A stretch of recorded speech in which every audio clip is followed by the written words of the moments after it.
Assalamualaikum warahmatullahi wabarakatuh. Perkenalkan, nama saya Nabil Falahuddin, NIM F1D022148 dari kelas C. Saya akan menjelaskan tentang sila kelima, yaitu kasus sila kelima dan solusinya.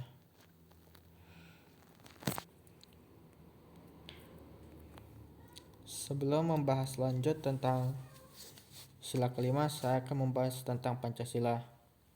Pancasila adalah pilar ideologis negara.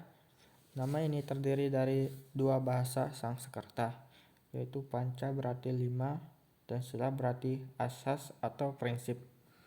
Pancasila merupakan rumusan dan pedoman kehidupan berbangsa dan bernegara bagi seluruh rakyat Indonesia. 5 ideologi utama penyusun utama Pancasila merupakan 5 sila Pancasila. Ideologi utama tersebut tercantum pada alinea keempat dalam pembukaan Undang-Undang Dasar 1945. Yang pertama, ketuhanan yang Maha Esa. 2, kemanusiaan yang adil dan beradab. 3, persatuan Indonesia. 4, kerakyatan yang dipimpin oleh hikmat kebijaksanaan dalam permusyawaratan dan perwakilan, serta keadilan sosial bagi seluruh rakyat Indonesia.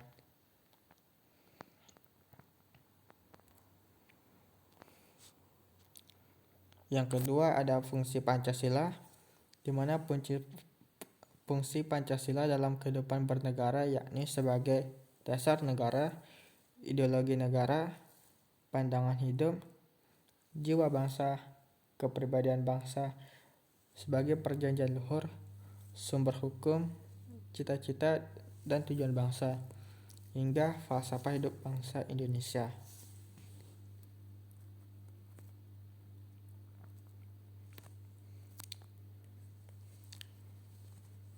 Makna sila kelima.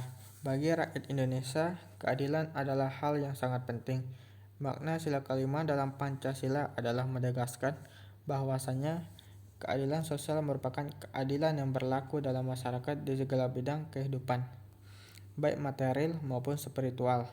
Masyarakat Indonesia mendapatkan perlakuan adil dalam berbagai bidang, antara lain bidang ekonomi, hukum, politik, pendidikan, kebudayaan, dan sosial.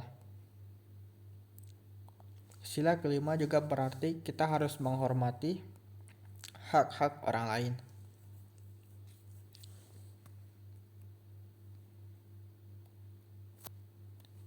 Yang keempat, kasus sila kelima. Kasus korupsi Juliari Peter Batubara.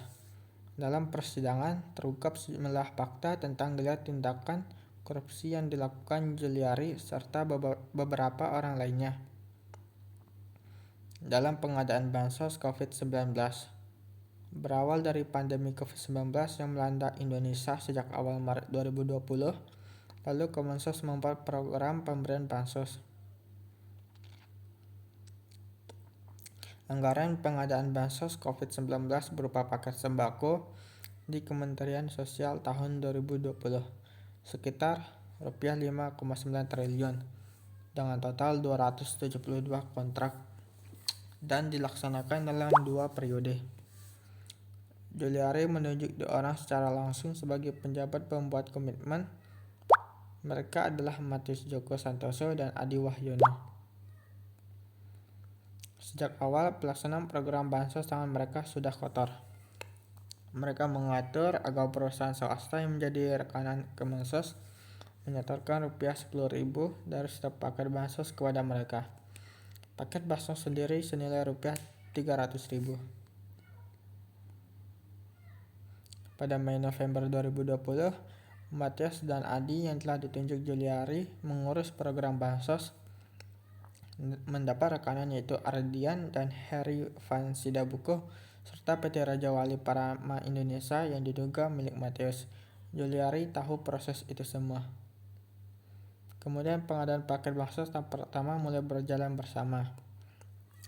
Rekanan yang telah ditunjuk Juliari, Matius dan Ade menerima Rp12 miliar, khusus Juliari menerima sekitar Rp8,2 miliar.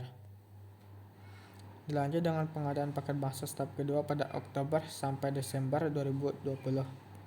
Kali ini Juliari menerima sekitar Rp8,8 miliar.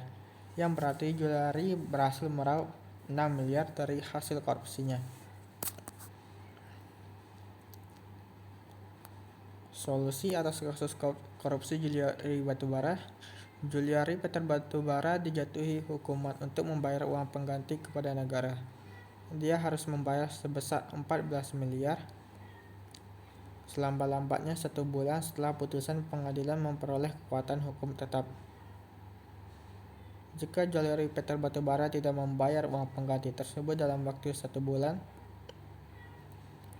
setelah putusan pengadilan memperoleh kekuatan hukum tetap, harta bendanya akan disita oleh jaksa dan dilelang untuk menutupi uang pengganti tersebut.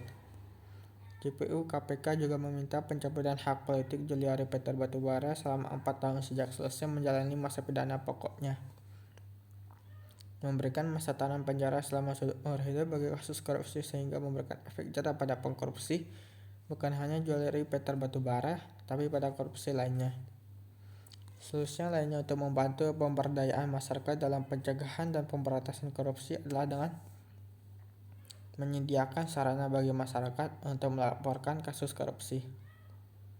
Mekanisme harus dikembangkan agar masyarakat dapat dengan mudah dan bertanggung jawab melaporkan kasus korupsi yang diketahuinya. Mekanisme harus disederhanakan, misalnya melalui telepon, surat, atau telex.